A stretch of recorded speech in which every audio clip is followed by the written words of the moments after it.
Bueno, buenas tardes. Hay un tema más en relación con la metodología de los sistemas complejos que quería tratar, y es la propuesta de un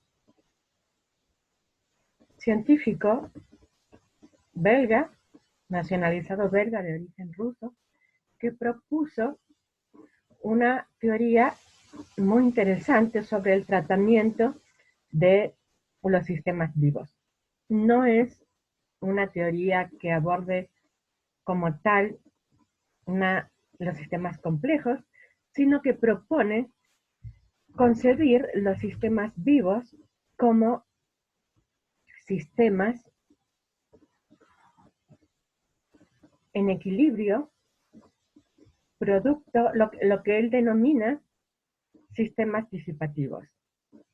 La idea de él es una concepción alternativa de la biología que se propone como distinta de la teoría de la evolución natural,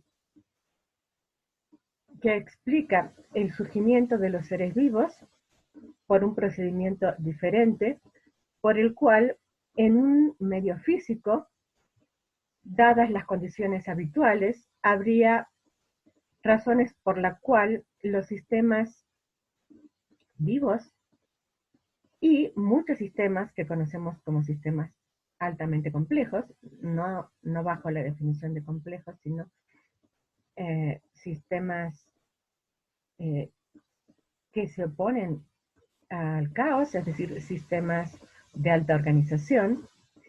Estos sistemas surgirían por un proceso que posibilita su formación en un periodo mucho más breve de tiempo que el postulado por la teoría de la evolución. Los sistemas, el científico al que me refiero es Ilya Prigogine, y su teoría propone que los sistemas biológicos son sistemas que se producen en condiciones de desequilibrio.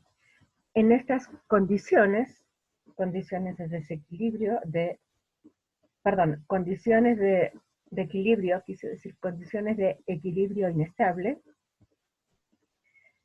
los sistemas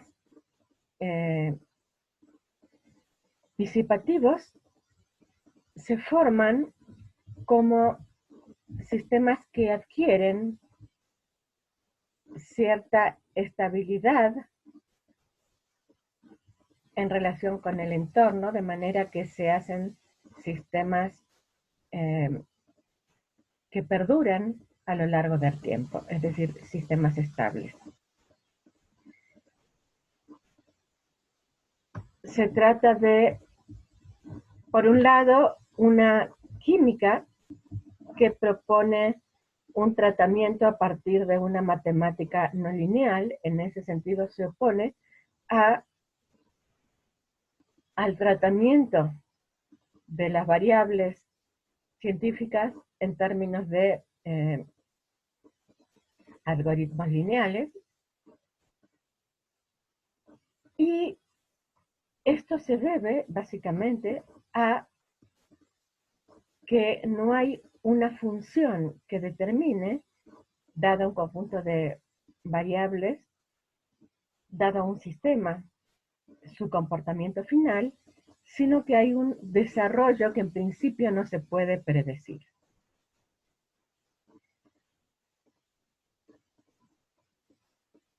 Que puede o no terminar en la formación de un sistema ordenado. Esto tiene dos consecuencias. Uno, que los sistemas disipativos, los sistemas altamente complejos, entre los cuales están los sistemas biológicos y entre los cuales queremos introducir también sistemas como los ecológicos, estos sistemas tienen un proceso de formación irreversible. Es decir, a diferencia de las leyes estándar de la física, no es lo mismo aplicar la ley en un sentido que en otro. ¿Qué quiere decir esto? Bueno, una manera sencilla de verlo es la siguiente. Supongamos, como ejemplo, la ley de acción y reacción. Podemos ver esta ley observando una mesa de billar en donde uno golpea una pelota y esta pelota golpea otra, que a su vez golpea otras o rebota en los bordes.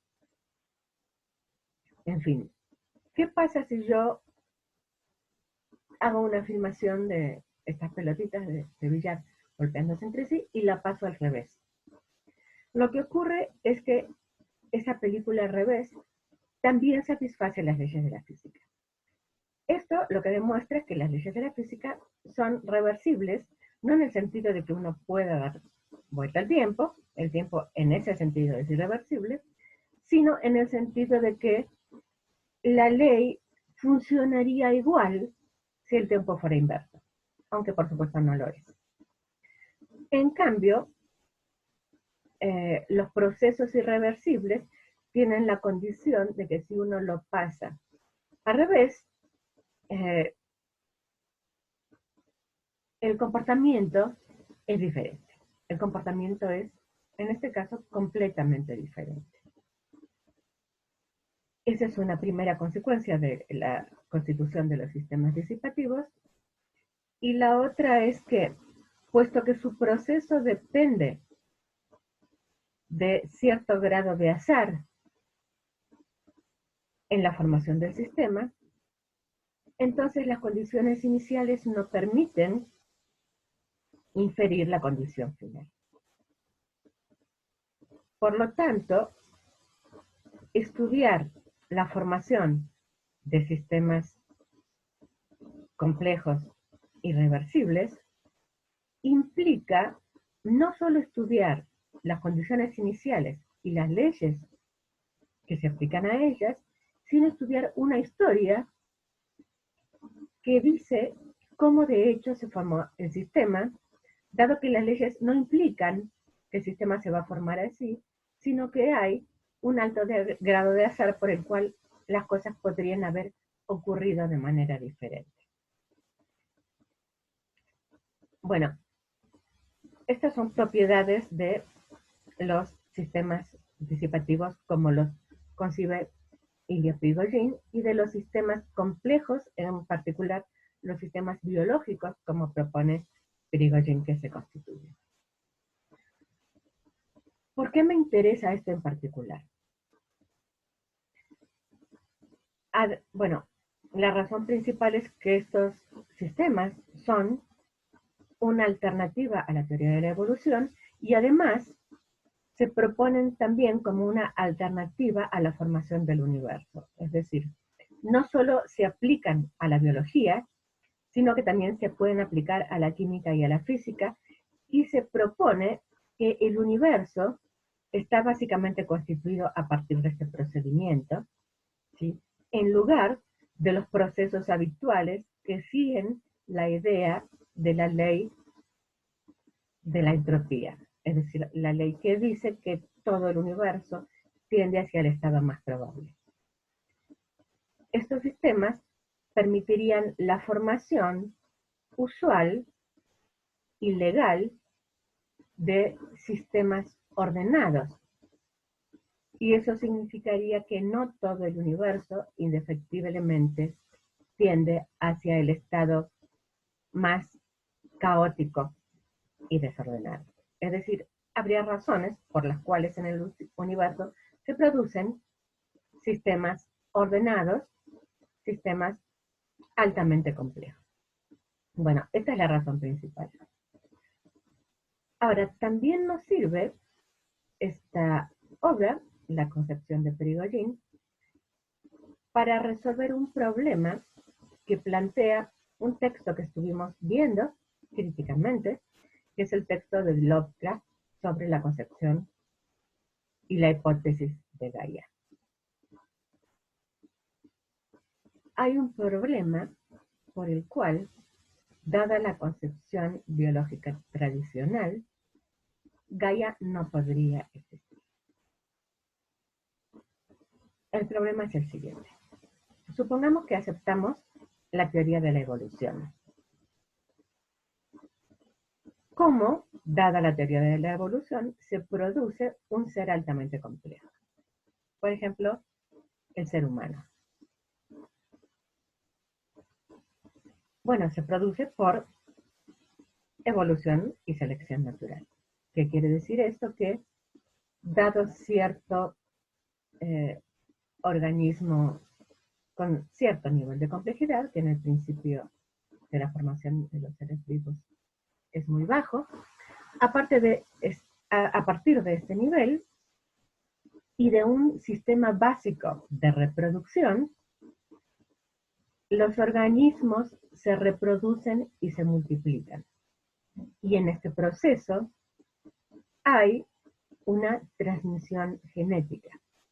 En esta transmisión genética, en donde los cromosomas transmiten el fenotipo, esto en los seres un poquitito más evolucionados, como son los animales más complejos y las plantas,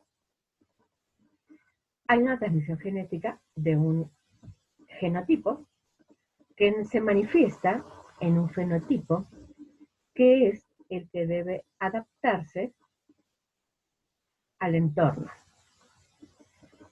En esta transmisión hay continuamente una modificación al azar por mutación de ciertos genes. Y esta modificación produce ciertas características nuevas. Estas nuevas características, como son producidas al azar, en la gran mayoría de los casos no van a ser características adaptativas. Es decir, van a ser errores que producen ejemplares de cierta especie que no van a sobrevivir porque van a tener errores y por lo tanto no se van a adaptar al medio.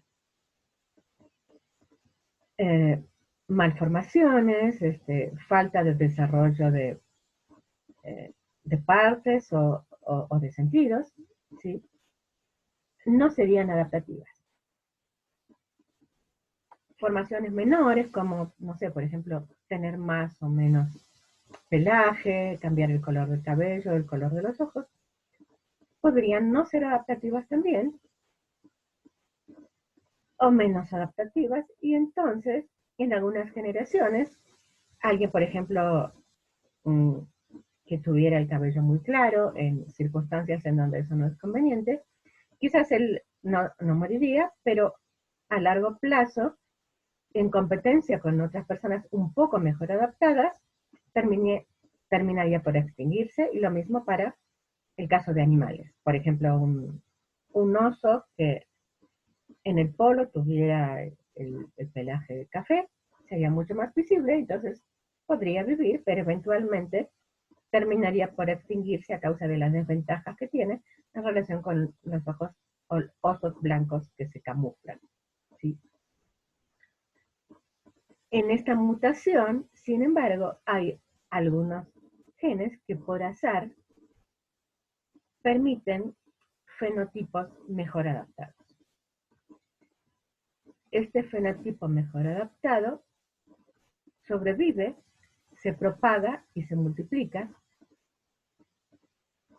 y a su vez va teniendo otras modificaciones, algunas poquitas de las cuales son adaptativas, y así sucesivamente se van modificando las especies en otras, de manera que se produce, o de hecho se produjo, un conjunto de especies con un alto nivel de complejidad. Algunas otras especies tienen un nivel mucho menor de complejidad y de todas formas, al ser adaptativas, se siguen reproduciendo. Pero entre estas alternativas, algunas llegan a ser altamente complejas. Así se formarían todos los seres vivos. Bueno, el punto importante que tenemos que descartar aquí es, primero, que los seres complejos, y en particular los seres vivos, tienen características altamente improbables. ¿Cómo es posible que existan? Existen porque son el producto de un montón de otras alternativas que fallaron.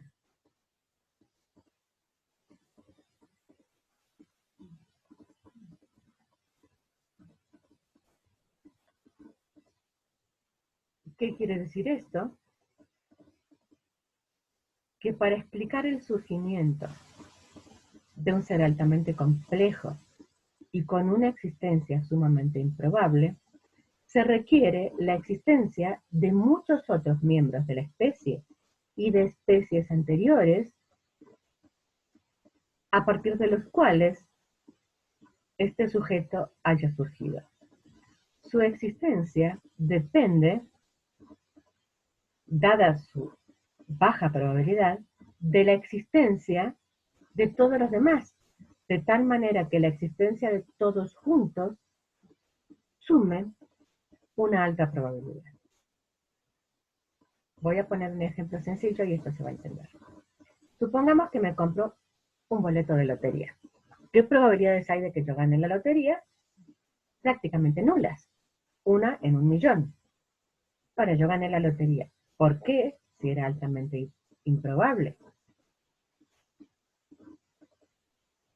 Bueno, hay 999.999 personas, supongamos que todo el mundo compró los boletos, que tenían la misma probabilidad que yo, es decir, prácticamente nula, de ganarse la lotería.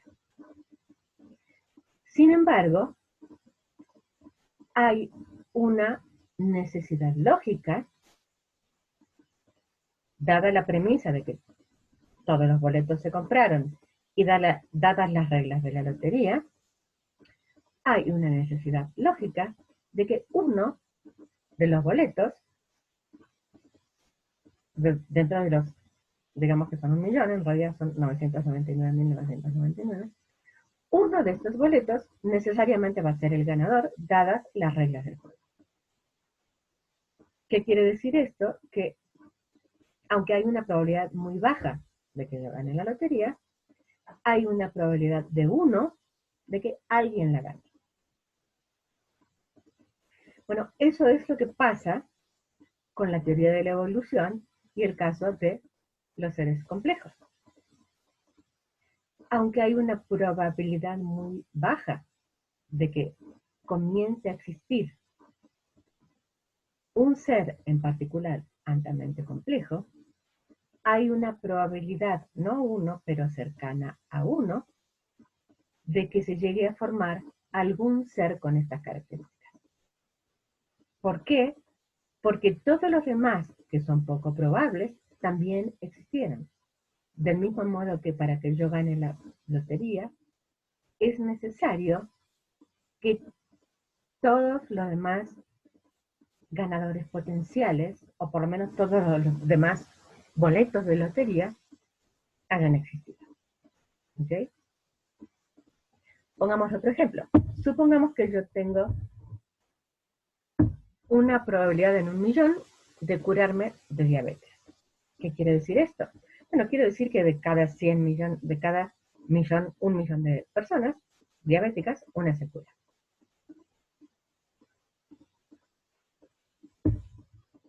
Si solo hubiera una persona diabética, lo más probable es que no se cure.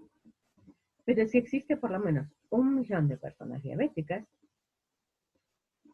el algoritmo dice que lo más probable es que una de ellas se cure. Es decir, la persona que se va a curar existe debido a que hay por lo menos 1.000.000 de diabéticos. ¿Sí? Pero la existencia de esta persona, con cierta característica poco probable, requiere la existencia de todas las demás. En el mismo sentido, la existencia de un ser altamente complejo requiere la existencia de todos los demás que no eran adaptativos y se extinguieron. Es decir, la existencia, esto es lo que nos interesa, de un ser organizado requiere la existencia de muchos más. Y en el caso de la teoría de la evolución, coordinada ya con la teoría genética, requiere de otro conjunto de individuos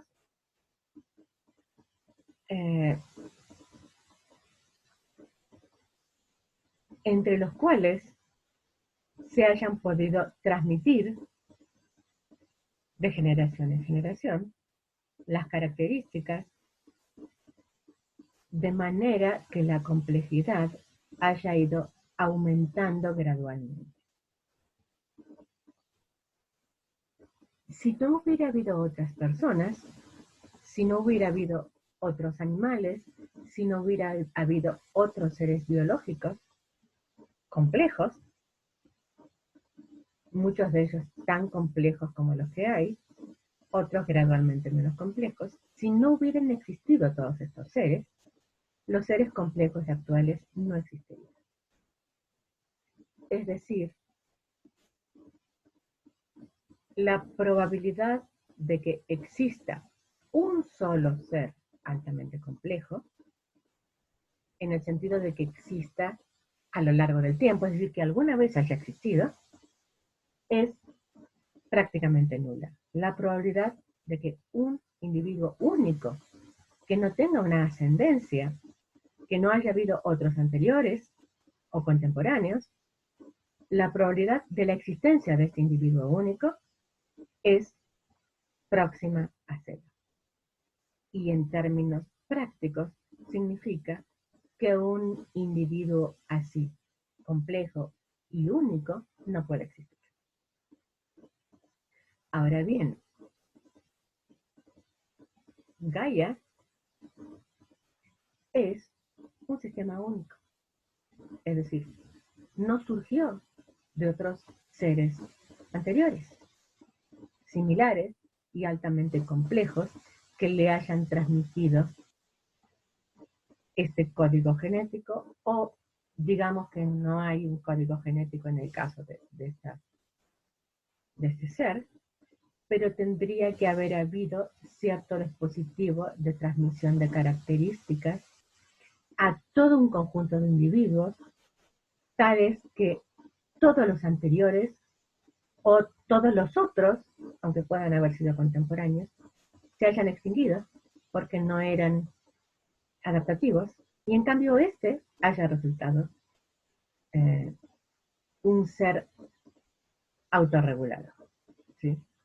Todas las otras alternativas se extinguieron porque no eran autorreguladas, porque no eran suficientemente complejas, porque no estaban suficientemente adaptadas al entorno, y esta sobrevivió. Si no existen las otras, esta tampoco puede existir. Del mismo modo que si no existen los otros billetes de lotería, entonces no puede existir esto. Si no existen todos los demás que pierden la lotería, entonces yo no me puedo ganar. Entonces, la conclusión es, la existencia de Gaia es incompatible con las teorías de la evolución contemporáneas. La teoría de las estructuras disipativas presenta una posible solución para esto. ¿Por qué? Porque dice que los organismos altamente complejos son mucho más frecuentes de lo que la teoría tradicional dice, que en situaciones normales, físicas, se producen situaciones en las cuales surgen estructuras altamente complejas y que hay un proceso por el cual estas estructuras adquieren su complejidad. No se necesita entonces una larga evolución para producir este tipo de estructuraciones complejas. Eso permitiría el surgimiento de un individuo único que no requiriera toda una historia de adaptación a partir de otros individuos. En este sentido, la teoría de los sistemas disipativos abona a la posibilidad de la tesis de Gaia. Esto no significa que sea una tesis verdadera, solo significa que no es una tesis contradictoria. Eso es todo lo que significa.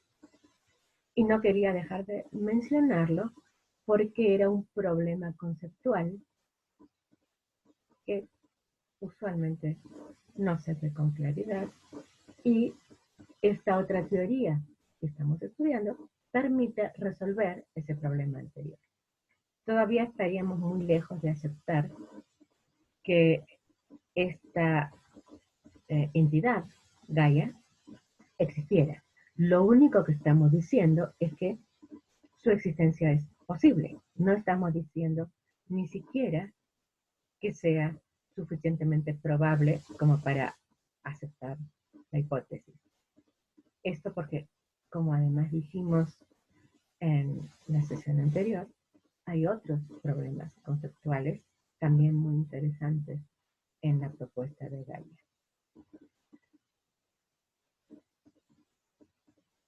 De todas formas, la propuesta de Prigogine creo que es mucho más rica y fructífera por sí misma.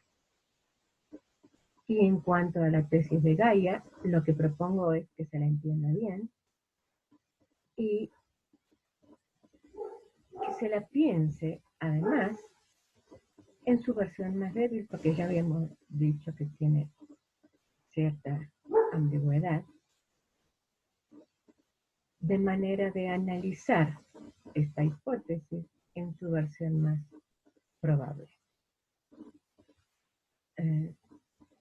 Bueno, esto era todo lo que quería proponer sobre esta tan interesante teoría de los sistemas disipativos de Ilya Prigogine.